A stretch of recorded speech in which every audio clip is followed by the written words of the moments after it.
Hey, Nat, good morning. Good morning. Good to Yes, sir. see you. Thank you. Welcome to Jacksonville. Thank you for taking time with us this Yes. morning, man. All right. You got a nice place you got here. I didn't know you had all this going on down here. Well, look, Jacksonville is a great city, and the JTA is a great organization, and I'm pleased to be here, and it's great to see you. It's good to be here.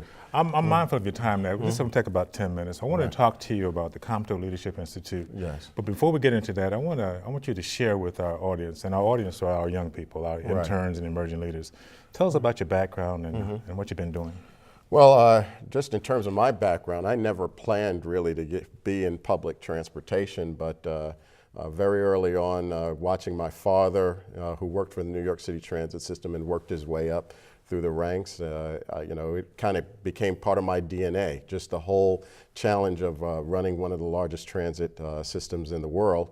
And I saw what it took, his dedication and commitment. So at some point, needing a job, I took a job as a train conductor with New York City Transit, and probably had my eyes on the next job a few minutes after I got that one. But I was very fortunate. I came in at a good time for my career, that there was a lot of change occurring in New York City. When was that? When did you start? I started in early 80s, like Early 80s. 81, 82. Straight out of college? Yes. I kind of broke that up. I went to college for a couple of years, then stepped out of college and took the job with with New York City Transit, and then continued my education, as a full-time, as a part-time student, as a full-time employee. You graduated from Mercer College. Yes, I graduated from Mercer Georgia. College, and so I advanced my career a great deal, and along the way, taking courses, college courses and things of that nature, and ultimately got my associate's degree in San Francisco and a bachelor's degree in Georgia. So you've had several of the larger transit systems, haven't you? Yes, and so after working my way up to a management position in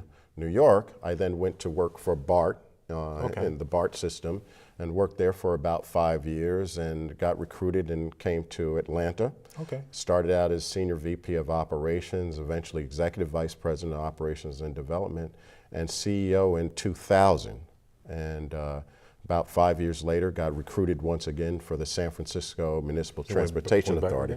So back to the Bay Area, but not affiliated, partnership with BART, but really running all of parking, traffic, public transit, taxis, all of the transportation for the city. So you've gone full circle. You've seen the operations, you've seen the boardroom, how that all works. So now that you're in Jacksonville, is it all coming together for you here? Oh, definitely. All of those experiences, really helped to shape my perspective and attitude towards running the Jacksonville Transportation Authority.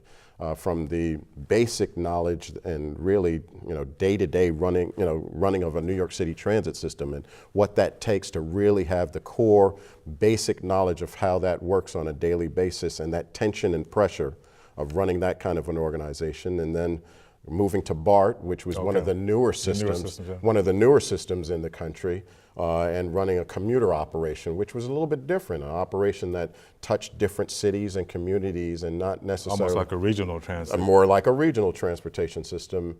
And then, the career changed, and coming to Marta, and Marta also kind of the same pedigree as BART in terms of age, but coming to a community that was still trying to develop its attitudes about public transportation.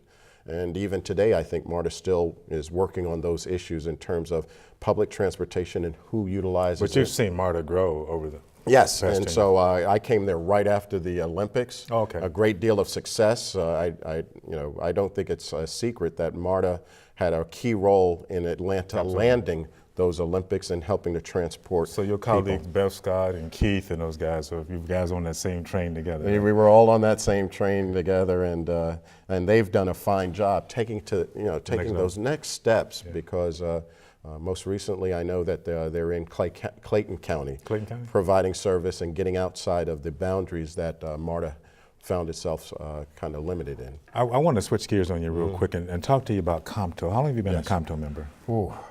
Actively, I would say my career, my involvement with COMTO dates at least 20, 25 years. I've been 25 years? Yeah, I've been in the industry total about 32, 33.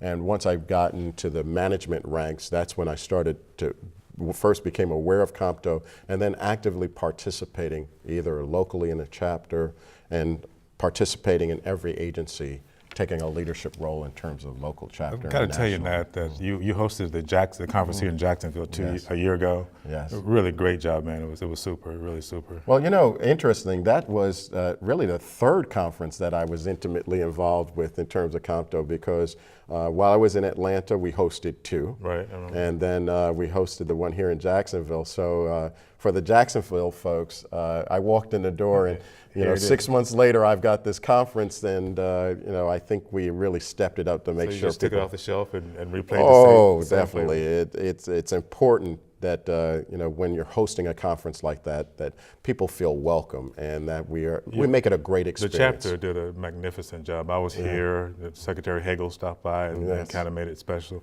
But I wanted to thank you. It was a great conference. So then, moving from Jacksonville, last year in Atlanta. Yes.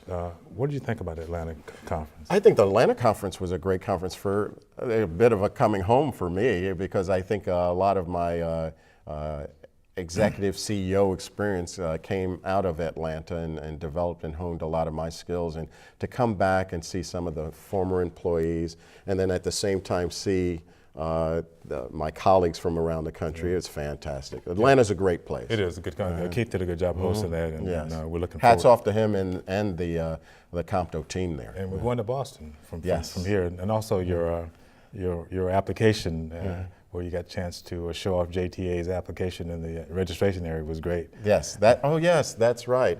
Yeah.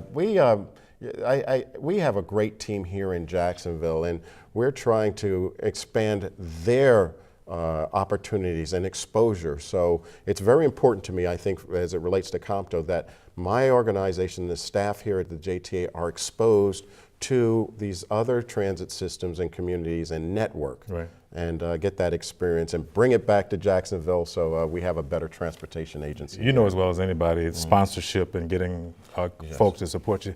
What is your conversation with CSX and other sponsors? They were all here for your conference. Right. What's the value added for COMTO for them to come here and be a part of us? Well, I think it's clearly a value for them. It's a value for COMTO in terms of those dollars help shape the conference. We could have a very robust event. And have a lot of activities that are not just for the participants, but the family members and things of that nature. So it just goes without saying, you need those sponsorship dollars.